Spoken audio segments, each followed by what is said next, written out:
प्रकरण 16 महात्मा ज्योतिबा फूले निर्भीक समाज सुधारक। शादी की धूम थी। दावत का विशेष प्रबंध था। कुछ ही देर में भोजन शुरू होने वाला था।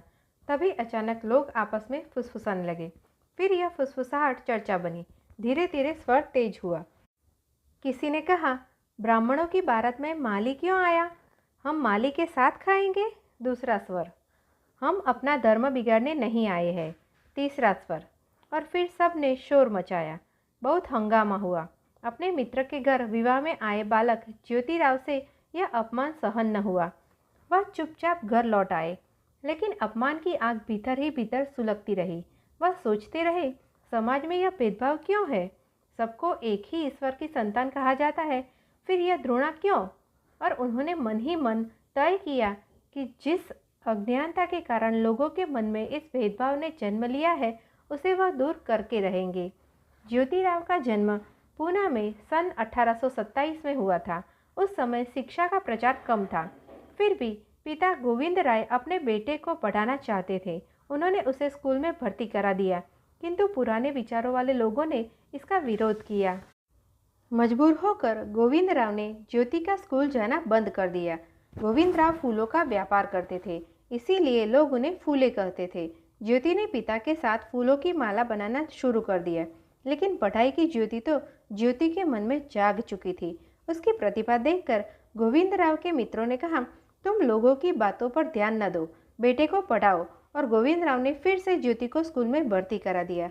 ज्योतिराव ने 7वीं कक्षा तक अंग्रेजी लेकर बड़ी लगन से पढ़ाई की, किंतु स्थितियों ने साथ न दिया। मजबूर होकर उसे फिर स्कूल छोड़ना पड़ा और पिता के काम में हाथ बटाना पड़ा।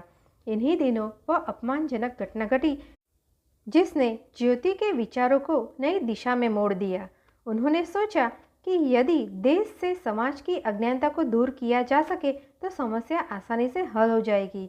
यदि हमारी माताएं बहनें पढ़ी लिखी और सुसंस्कृत होगी तो समाज में बुराइयां जन्म नहीं लेगी। इसीलिए ज्योतिराव ने पूना के बुधवार पेट में एक कन्या पाठशाला आरंभ की। उन्हें सब लोग ज्योतिबा कहने लगे। सारे देश में कन्या पाठशाला स्थापित करके सुधार कार्य में संलग्न होने वाले पहले व्यक्ति ज्योतिबा ही थे। उन्हें इस कार्य के लिए समाज के पुरातनवादियों का घोर विरोध सहना पड़ा, किंतु ज्योतिबा ने उसकी कुछ भी परवाह न की और महिलाओं को शिक्षित बनाने का अपना व्रत पूरा करने में लग गए। उन्होंने सबसे पहले अपनी पत्नी सावित्री को पढ़ाया। कारण यह था कि लड़कियों को पढ़ाने के लिए शिक्षक भी चाहिए थे और फिर एक आदर्श भी तो स्थापित करना था। 2 साल तक बड़े परिश्रम से ज्योतिबा ने पढ़ाया और सावित्री ने पढ़ा। फिर तो दोनों ही स्त्री शिक्षा आंदोलन को आगे बढ़ाने में जुट गए। जब जनता ने देखा कि ज्योतिबा के विचारों और कार्यों में काफ़ी दम और सच्चाई है तो लोग उनकी ओर झुकने लगे। बहुत से लोगों ने अपनी पत्नियों को पढ़ाना शुरू कर दिया। नारी शिक्षा का प्रचार इतनी तेजी से हुआ कि समाज विरोधी तत्व बौखला उठे। वह अक्सर सावित्री को गालियां देते और अपमान करते, किंतु सावित्री को उनसे कोई डर न लगा। वह निर्भीक होकर पाठशाला जाती और छात्रों को पढ़ाती। विरोध अपनी सीमा उस दिन पार कर गया जब समाज विरोधियों ने ज्योतिबा के पिता को धमकाया। उन्होंने गोविंद राव से कहा, तुम्हारे बेटे और बहू ने इस गांव की इज्जत को धूल में मिला दिया है। जो लड़कियां कभी घर से बाहर नहीं निकली वे अब पाठशाला में पढ़कर अपना धर्म भ्रष्ट कर रही है। यह काम अब हम ज़्यादा दिन बर्दाश्त नहीं कर सकते। तुम उन्हें रोको या फिर सब लोग गांव छोड़कर चले जाओ। गांव वालों के सामने गोविंद राव की एक न चली। गोविंद राव ने ज्योतिबा को भी समझाया, पर वह कहाँ मानने वाले थे। आखिर गोविंद राव ने बड़े बेटे और बहू को घर छोड़ने का आदेश दे दिया। ज्योतिबा तो जैसे मुसीबतें सहने के लिए आदी हो चुके थे। घर छोड़कर निकले तो गांव में भला कौन उन्हें अपने यहाँ ठहराता। सभी तो विरोधी थे। बड़ी मुश्किल से एक मित्र ने शरण दी, लेकिन अब कमाई का जरिया भी ढूंढना था। बड़ी मुश्किल से एक ठेकेदार के पास काम मिला, लेकिन शिक्षा प्रचार के काम में उन्होंने कोई कमी नहीं आने दी। दिन भर मेहनत मजदूरी करते और शाम को अनपढ़ मजदूरों को पढ़ाते। सबको पढ़ाई का सामान मुफ्त देते, चाहे किसी भी जाति का मजदूर हो। सबको एक साथ बिठाकर बड़े प्रेम से पढ़ाते। पत्नी सावित्री भी इस कार्य में उनका पूरा सहयोग करती। कुछ दिनों बाद ज्योतिबा ने अछूतों के लिए एक स्कूल खोला। अब तो मानो आग में घी पड़ गया। ज्योतिबा को समाज में बहुत अपमानित होना पड़ा। पर वह डिगे नहीं।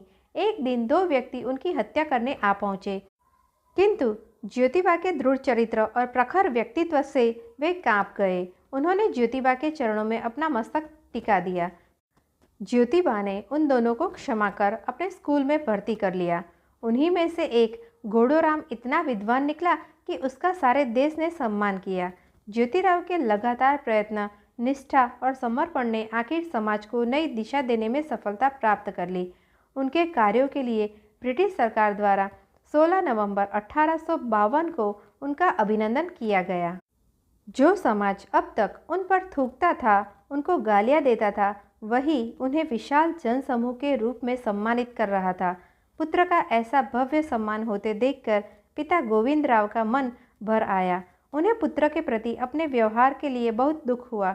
वह बाद में ज्योतिबा के पास ही आकर रहने लगे थे। समाज ने ज्योतिबा को बहिष्कृत कर दिया था। गोविंदराव को भी उनके साथ समाज का यह दंड भोगना पड़ा।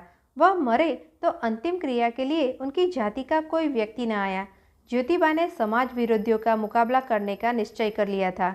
उन्होंने विधवा विवाह के समर्थन में आंदोलन चलाया, विधवा स्त्रियों का मुंडन कराने का विरोध किया। समाज की इन प्रथाओं को बंद करने के लिए उन्होंने आवाज़ बुलंद की। महिला समाज ने इसका स्वागत किया।